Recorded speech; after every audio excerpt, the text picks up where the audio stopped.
سورۃ البقرہ کی آیت نمبر 40 ہے۔ الحمدللہ وکفی وسلام علی عبادہ الذین اصطفی، خصوصاً علی سید الرسل وخاتم الانبیاء وعلی آلہ واصحابہ الاتقیاء۔ اما بعد فاعوذ باللہ من الشیطان الرجیم، بسم اللہ الرحمن الرحیم۔ یا بنی اسرائیل اذکروا نعمتی التی انعمت علیکم وأوفوا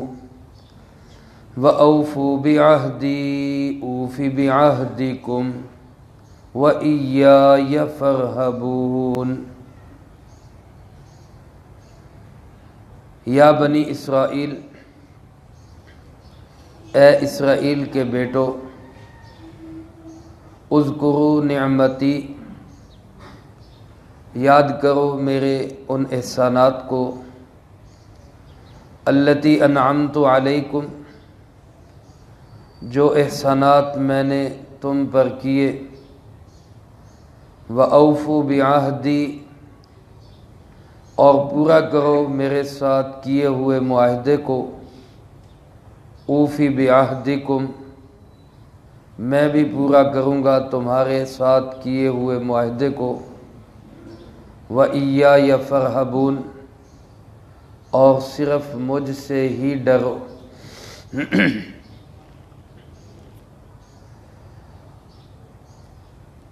سورۃ البقرہ کی اس آیت نمبر 40 سے لے کر اس پہلے پارے کے آخر تک تقریباً 100 آیات میں اللہ رب العالمین نے بنی اسرائیل کو مخاطب کیا ہے۔ اس سے پہلے آپ حضرات سماعت فرما چکے، اللہ پاک نے قرآن کریم کے متعلق فرمایا کہ یہ ہدایت ہے متقین کے لیے، جو اس کو قرآن کو سمجھنے کی کوشش کریں، اس پہ ایمان رکھیں، ان کے لیے قرآن کریم ہدایت ہے۔ پھر اس کے بعد اس کو ماننے نہ ماننے کے اعتبار سے 3 گروہ بیان ہوئے۔ ایک ماننے والوں کا گروہ جن کو ایمان والے کہا گیا، ایک اس کے نہ ماننے والا گروہ جس کے 2 طبقے ہیں، ایک کھلا کافر اور ایک چھپا کافر۔ کھلے کافر کو کافر کے نام سے ذکر کیا اور چھپے کافر کو منافق کے نام سے ذکر کیا۔ اس کے بعد اللہ پاک نے پوری انسانیت کو دعوت دی، یا ایھا الناس کے صیغے سے، ساری انسانیت، مسلمان، کافر، منافق، سب اللہ کی طرف سے ان کے لیے پیغام دعوت ہے، جس کا تذکرہ یہاں تک کیا۔ اور پھر اسی میں آدم علیہ السلام اور شیطان کا ذکر ہوا، جو اس بات کی طرف رہنمائی کر دی گئی کہ دنیا کے اندر 2 ہی قسم کی سوچیں چلیں گی، ایک شیطانی سوچ، ایک رحمانی سوچ۔ رحمانی سوچ والے کامیاب ہوں گے، شیطانی سوچ والے ہمیشہ ناکام رہیں گے، دنیا میں بھی ذلیل ہوں گے، آخرت میں بھی ذلیل ہوں گے۔ اللہ مجھے آپ کو سب کو شیطانی مکاریوں سے محفوظ رکھے۔ یہاں تک یہ ذکر کرنے کے بعد اب انسانوں کا ایک خاص طبقہ بنی اسرائیل، ان کو خطاب کیا ہے۔ سوال یہ ہے کہ بنی اسرائیل کو اتنا لمبا چوڑا خطاب کیوں کیا گیا؟ تو علماء نے اس کی وجہ یہ لکھی کہ سرکار دو عالم صلی اللہ علیہ وآلہ وسلم جب ہجرت کر کے مکہ مکرمہ سے مدینہ منورہ تشریف لائے، تو مدینہ منورہ جس میں اس وقت یہودی آباد تھے، اوس کے قبائل بھی تھے، خزرج کے قبائل بھی تھے، یہ بنی اسرائیل کے یہودی بھی تھے۔ تو سب سے پہلے مدینہ منورہ میں پہنچنے کے بعد جو سورت مبارکہ نازل ہوئی وہ یہی سورت البقرہ ہے۔ مدینہ منورہ میں جب آپ صلی اللہ علیہ وسلم پہنچے تو سب سے پہلے یہ سورت نازل ہوئی، اس لیے اس سورت مبارکہ میں وہاں کے رہنے والے بالخصوص بنی اسرائیل کے لوگوں کو مخاطب بنایا گیا۔ اور اس کی ایک وجہ یہ بھی ہے کہ مکہ مکرمہ کے رہنے والے لوگ عام طور پر لکھنے پڑھنے کے عادی نہیں تھے، ان میں اور ساری کوالٹیاں تھیں، بہادر تھے، جفا کش تھے، دلیر تھے، محنت مزدوری کرنے والے تھے، لیکن لکھتے پڑھتے نہیں تھے، اس لیے ان کو عموماً امی کہا جاتا تھا۔ امی، ان پڑھ، جاہل۔ اللہ کی شان ہے، اللہ پاک نے ان کو ہی منتخب کر لیا اپنے آخری نبی حبیب کبریا جناب محمد کریم صلی اللہ علیہ وسلم کا ساتھی بننے کے لیے۔ لوگ جن کو جاہل کہتے تھے، دنیا کے وہ سب سے پڑھے لکھے انسان نکلے، خود نہ تھے جو راہ پہ اوروں کے ہادی بن گئے، کیا نظر تھی جس نے مردوں کو مسیحا کر دیا۔ جبکہ یہ جو یہودی تھے، بنی اسرائیل کے لوگ تھے، یہ عام طور پہ پڑھے لکھے سمجھے جاتے تھے، پہلی کتابوں کا علم تھا ان کے پاس، تورات کو جانتے تھے، انجیل کو جانتے تھے، لکھنا پڑھنا جانتے تھے۔ تو لوگوں میں یہ بات تھی کہ اگر یہ پڑھے لکھے لوگ حضور نبی کریم صلی اللہ علیہ وسلم پہ ایمان لے آتے ہیں تو پھر اس کا مطلب یہ ہے کہ واقعی آپ اللہ کے نبی ہیں۔ اس لیے قرآن کریم نے بھی ان کو مخاطب کیا کہ تم احسانات بھی یاد رکھو، اللہ نے کتنے تم پر احسانات کیے، اپنے آباء و اجداد کا کردار بھی یاد رکھو، اور یہ بھی ذہن میں رکھو کہ آدم علیہ السلام کے مقابلے میں شیطان کیوں بنا تھا؟ حسد اور تکبر کی وجہ سے۔ شیطان نے آدم علیہ السلام سے حسد کیا اور اپنے آپ کو بڑا سمجھا۔ اب اگر تم میرے محبوب جناب محمد کریم صلی اللہ علیہ وسلم سے حسد کرو گے اور تکبر کرو گے اپنے آپ کو پڑھا لکھا سمجھ کر، تو پھر تمہارا انجام شیطان جیسا انجام ہوگا۔ ان چیزوں کو یاد دلایا ان کو اس رکوع میں اجمالی طور پر، 3 آیات میں ان کو دعوت دی ہے، 4 آیات میں ان کو عمل کی طرف بلایا، پھر اس کے بعد اگلے رکوع سے لے کر پارے کے آخر تک ان کے آباء و اجداد کے کردار کو سامنے رکھا ہے۔ تمہارے بڑوں نے کیا کیا تھا اور اللہ نے تمہارے ساتھ کیا کیا، یہ سارے احسانات یاد دلائے۔ میرے محترم دوستو، یہ بنی اسرائیل کے بیٹے یہ تھے کون؟ اس کے لیے آپ حضرات کو میں تھوڑا سا ان کا بیک گراؤنڈ بتاتا ہوں۔ یہ اسرائیل کے بیٹے ہیں کون؟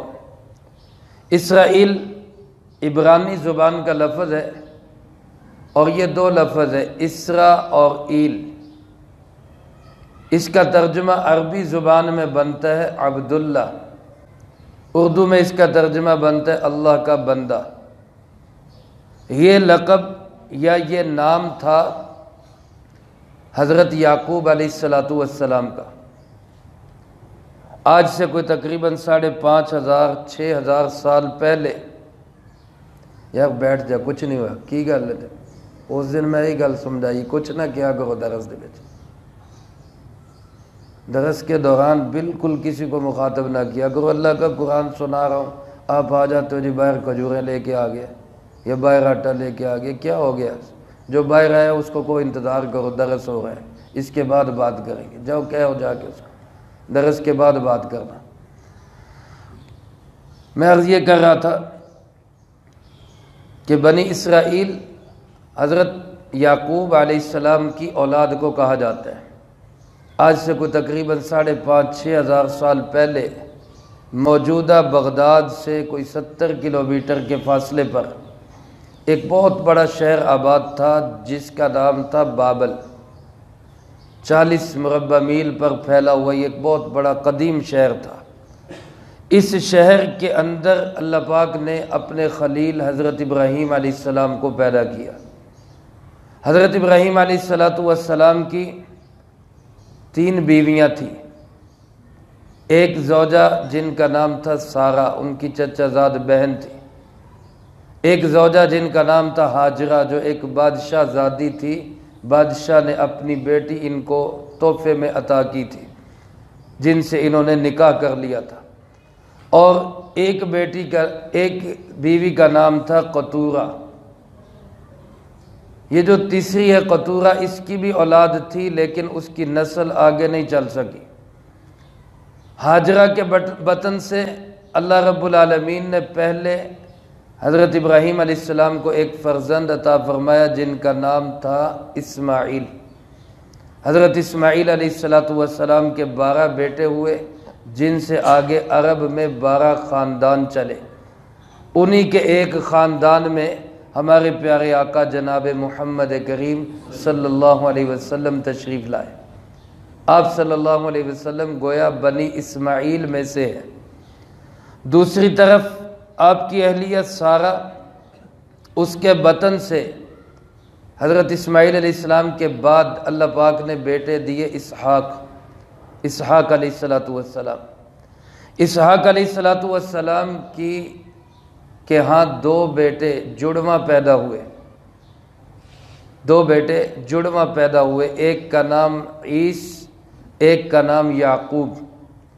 یعقوب کا لفظی معنی ہوتا ہے پیچھے آنے والا۔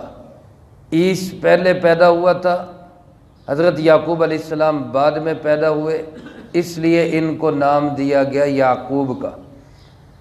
پھر اللہ کی شان یہ ہوئی کہ حضرت اسحاق علیہ السلام کو محبت تھی زیادہ عیس کے ساتھ، اور ان کی اہلیہ کو محبت تھی زیادہ یعقوب کے ساتھ۔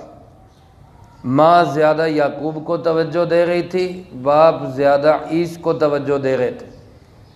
ایک موقع ایسا آیا کہ حضرت یعقوب علیہ السلام اپنے خلوت کے کمرے میں تھے، انہوں نے حضرت یعقوب علیہ السلام کی ڈیوٹی لگائی کہ بیٹا یعقوب دروازے پہ بیٹھ جاؤ، کسی کو اندر مت آنے دینا، میں اللہ کی یاد میں مشغول ہوں۔ حضرت یعقوب علیہ السلام لمبے چوڑے قد کے خوبصورت کڑیل جوان تھے، دروازے پہ بیٹھ گئے۔ ایک فرشتہ انسانی شکل میں آیا اور اس نے کہا کہ میں اسحاق علیہ السلام سے ملنا چاہتا ہوں، ابا جان سے، آپ کے ابا جان سے ملنا چاہتا ہوں۔ انہوں نے کہا بالکل اجازت نہیں ہے، میں تو اندر نہیں جانے دوں گا۔ آوازیں بلند ہونے لگیں، اس نے زبردستی داخل ہونا چاہا، چونکہ انسانی شکل میں تھا، انہوں نے زبردستی روک لیا، نہیں جانا۔ اندر سے اسحاق علیہ السلام آئے، انہوں نے سمجھا کوئی انسان اندر آنا چاہتا تھا، اس نے میرے بیٹے نے روک لیا۔ انہوں نے بیٹے کو شاباش دی کہ تم نے اپنی ڈیوٹی پوری نبھائی ہے، تمہیں شاباش ہے۔ اسی اثناء میں فرشتے نے بتایا کہ جناب میں تو انسان نہیں، میں تو فرشتہ ہوں، ویسے بھی آ سکتا تھا، میں آپ کو صرف یہ دکھانے آیا تھا کہ آپ کا یہ بیٹا اپنے کام کا پورا ماہر ہے۔ اور پھر اسی فرشتے نے ان کو لقب دیا اسرائیل کا، یہ تو اسرائیل ہے، اللہ کا بندہ ہے، یہ تو پوری توجہ سے اپنی ڈیوٹی دیتا ہے۔ یہاں سے حضرت یعقوب علیہ السلام کے 2 نام ہو گئے، ایک یعقوب، ایک اسرائیل۔ اور علماء نے لکھا ہے کہ اللہ کے نبیوں میں سے کسی بھی نبی کے ایک سے زیادہ نام نہیں ہیں سوائے جناب محمد کریم صلی اللہ علیہ وسلم کے، جن کے 99 نام عام طور پہ قرآن کریم کے آخر میں لکھے ہوتے ہیں، یا پھر حضرت یعقوب علیہ السلام ہیں جن کے 2 نام ہیں، ایک یعقوب اور ایک اسرائیل۔ اور بعض حضرات نے لکھا ہے کہ اسرائیل بھی ان کا لقب تھا، نام نہیں تھا، اس لیے نام ان کا ایک ہی ہے، یعقوب۔ بہرحال حضرت یعقوب علیہ السلام جن کا دوسرا نام اسرائیل، پھر ایسا ہوا کہ اسحاق علیہ السلام نے اپنے بیٹے عیس سے کہا کہ میرے پاس کہیں علیحدگی میں آنا، میں تمہیں ایک دعا دوں گا۔ اب یعقوب کی والدہ چونکہ یعقوب سے زیادہ محبت رکھتی تھی، دونوں بھائی ہم شکل، ایک جیسا قد کاٹ تھا، انہوں نے ایسا کیا کہ اندھیرے کے اندر یعقوب کو عیس جیسا لباس پہنا کر ابا جان کے پاس بھیج دیا کہ جاؤ، جو ابا جان دعا اس کو دینا چاہتے ہیں وہ دعا تم لے لو جا کے، اور اونچی نہ بولنا، کہیں آواز سے پہچانے نہ جاؤ۔ یعقوب علیہ السلام اللہ کی شان اپنے ابا جان کے پاس گئے اور جا کے ہلکی آواز میں سلام کیا اور کہا جی آپ کوئی دعا دینا چاہتے؟ انہوں نے دعا دی کہ اللہ تیری نسل میں نبی ہی نبی پیدا کر دے۔ چنانچہ حضرت یعقوب علیہ السلام کی نسل میں ان سے لے کے عیسیٰ علیہ السلام تک کم و بیش 4000 انبیاء علیہ السلام تشریف لائے ان کی اولاد کے اندر۔ جب یہ آگے وہاں سے کچھ دنوں کے بعد عیس نے کہا ابا جان آپ نے ایک دعا دینی تھی مجھے، تو وہ کہتے وہ تو میں نے دے دی، کیونکہ مجھے تو نہیں دی، آپ نے پتہ نہیں کس کو دے دی، شاید بھائی کو دے دی۔ وہ پتہ چلا کہ جناب وہ دعا تو یعقوب لے گیا۔ اچھا جی اب کیا کریں؟ اچھا اب میں تیرے لیے ایک اور دعا کر دیتا ہوں، تیرے لیے دعا یہ کرتا ہوں کہ اللہ تیری نسل میں بادشاہ پیدا کرے۔ چنانچہ اس کے بعد حضرت اسحاق علیہ السلام کا جب انتقال ہوا، ان کے پاس جو مال و اسباب تھا اس سب پر قبضہ کر لیا عیس نے، اور یعقوب علیہ السلام کو اس نے خالی ہاتھ کر دیا۔ ان کی والدہ نے ان کو بھیجا اپنے بھائی کے پاس، ماموں کے پاس بھیج دیا، تم وہاں ماموں کے پاس چلے جاؤ، تمہارا ماموں تمہیں سہارا دے گا۔ چنانچہ حضرت یعقوب علیہ السلام ماموں کے پاس چلے گئے، ماموں بہت خوش ہوئے، انہوں نے بھائی اس کو اپنے کاروبار میں بھی شریک کیا، اپنی ایک بچی کی شادی بھی ان سے کر دی۔ یہ وہاں پہ رہنے لگ گئے، کنعان فلسطین کے علاقے کے اندر، وہاں ان کا پڑاؤ تھا۔ وہاں پہ ایک زوجہ سے کچھ بچے ہوئے، اس کا انتقال ہو گیا، ماموں نے دوسری بیٹی کی شادی کر دی، پھر اس سے بچے ہوئے، پھر اس کا انتقال ہو گیا، تیسری بیٹی کی شادی کر دی، پھر اس کا بھی انتقال ہو گیا، پھر چوتھی بیٹی کی شادی کر دی۔ چوتھی بیٹی سے حضرت یوسف اور بنیامین علیہ السلام پیدا ہوئے تھے، اور یہ 12 بھائی اس طرح ان مختلف ماؤں سے بنے تھے۔ پھر وہ بھی فوت ہو گئی، پھر 5ویں بیٹی کی بھی شادی کی اس نے۔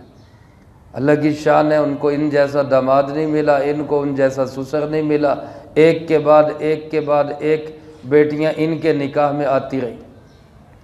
یوں حضرت یعقوب علیہ السلام کے 12 بیٹے ہوئے، جن سے بنی اسرائیل کے 12 قبیلے چلے، اور یہ خاندان بہت بڑا خاندان بنا۔ چنانچہ حضرت یعقوب علیہ السلام جن کی اولاد کو بنی اسرائیل کا لقب دیا گیا، یا بنی اسرائیل، اے اسرائیل کے بیٹوں، اللہ پاک نے ان کو مخاطب کیا ہے۔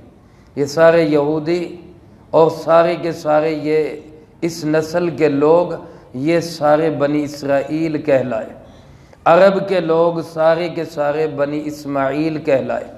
اب یہ 2 خاندان ہیں، ایک خاندان کے اندر حضرت عیسیٰ علیہ السلام تک کم و بیش 4000 نبی آئے، اور ایک خاندان کے اندر حضرت ابراہیم علیہ السلام اور اسماعیل علیہ السلام کے بعد ایک ہی نبی آئے، اور وہ سارے نبیوں کے سردار، سارے نبیوں کے امام، امام الانبیاء، سید الانبیاء جناب محمد مصطفیٰ صلی اللہ علیہ وسلم۔ یہ خاندانی پس منظر ہے ان کا۔ علماء نے لکھا ہے جب یعقوب علیہ السلام ان 40 سال کی عمر کو پہنچے، اللہ پاک نے ان کو نبوت دی اور حکم دیا کہ آپ جو ہے وہ فلسطین کے علاقے میں جا کر تبلیغ کریں، کنعان میں تبلیغ کریں۔ تو یہ جانے لگے تو ماموں نے بہت سارا ساز و سامان، گھوڑے، اونٹ، جانور ان کو ساتھ دیا۔ بھائی نے تو نکالا تھا کنگال کر کے، اب یہ پلٹ رہے تھے بہت بڑا مال لے کر۔